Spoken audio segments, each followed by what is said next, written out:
Light आखिर है क्या?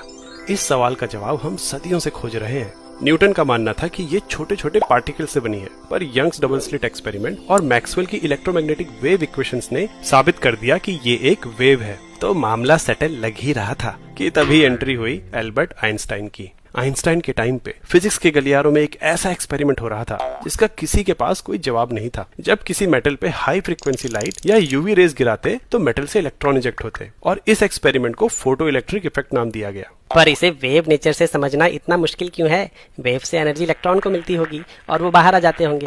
इसमें दिक्कत क्या है? पहली दिक्कत, अगर लाइट वेव है तो इसके पास कॉन्टिन्यूअस एनर्जी होगी। लो फ्रीक्वेंसी लाइट के लिए भी इलेक्ट्रॉन धीरे धीरे एनर्जी अब्सॉर्ब कर सकता है और बाहर आ सकता है, लेकिन ऐसा होता नहीं। लो फ्रीक्वेंसी पे इलेक्ट्रॉन मेटल से इजेक्ट होते ही नहीं।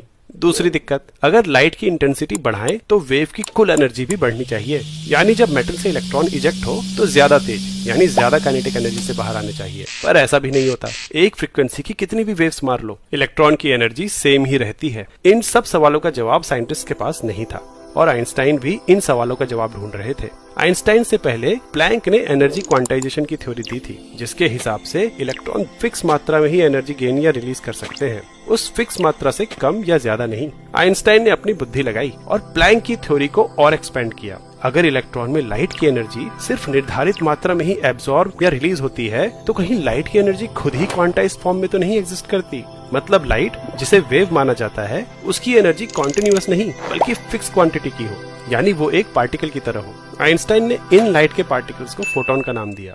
इसे एक एनालॉजी से समझते हैं। मान लो एक पेड़ पे तुम्हारी बॉल फंस गई, जो कि यहाँ इलेक्ट्रॉन को दर्शाता है। अब तुम्हें उसे नीचे लाने के लिए पत्थर यानी फोटॉन्स मारने हैं। अगर पत्थर बहुत छोटे हैं तो तुम कितने भी मार लो, बॉल नीचे नहीं आएगी, यानी फोटॉन के पास एनर्जी कम है।